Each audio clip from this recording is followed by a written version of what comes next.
He had been reaching out to witnesses who had been subpoenaed. They're able to track it, according to the prosecutors, allegedly, on a timeline where there were some people that were subpoenaed that Diddy hadn't spoken to in years, but after they were subpoenaed, he directly reached out to them. He was actually telling people, like, I'm not supposed to be talking to you. Don't text me. So he knew what he was doing was not right.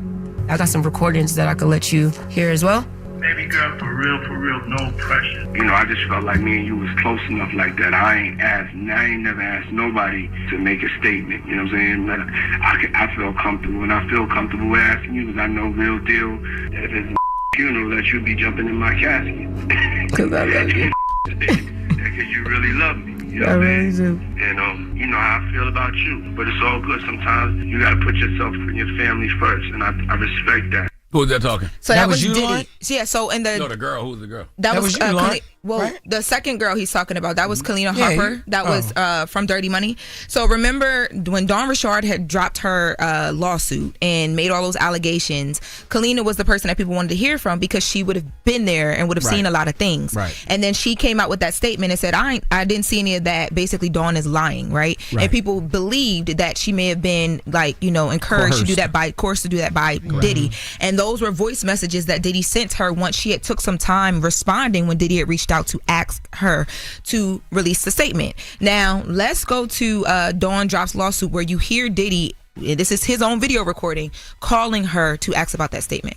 When Dawn drops her lawsuit, I get this call at 11 o'clock and he's panicking. Dawn is dropping something, saying all types of crazy psycho shit. No, she's not.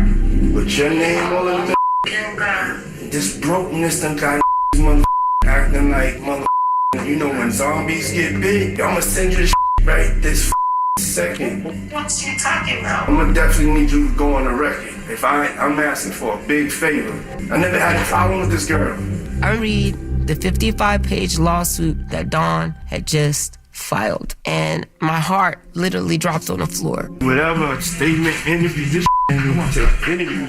Granted, I'm dealing with my own situation. I am caught up in a contentious child custody battle, and now this. The only person I could call in the beginning was Puff, just trying to get help. I need you to help me get more powerful lawyers. I was like, I need $5K. I can pay you back. And at the time, he was like, I can't help because I'm doing something else. Why is this nigga recording himself doing all this? That's what 50 said in the GMA interview. Remember, he said, I can't believe he recorded some of this. Like the level of arrogance, Right. But the ego that one must have to be recording. Or the trust that he had in the videographer that he doesn't that ain't know. No trust.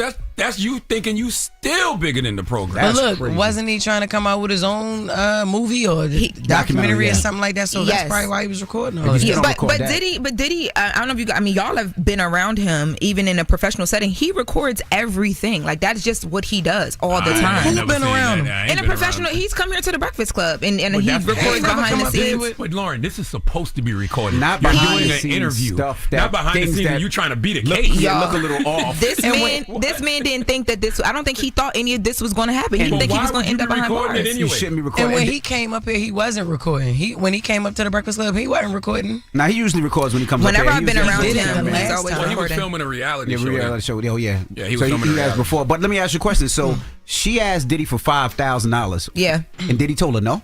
Yes. So she was going back and forth with her husband about some custody situation, and she needed some money for an attorney, and Diddy told her no, but then turned around and called her and asked her to do this. And she did it. She released a statement. She said that she didn't hear nor see anything, and, you know, she rode with him this whole time. Even in this documentary, she still says and talks about how much she loves him, but she said that was messed up because he wasn't there when she needed him.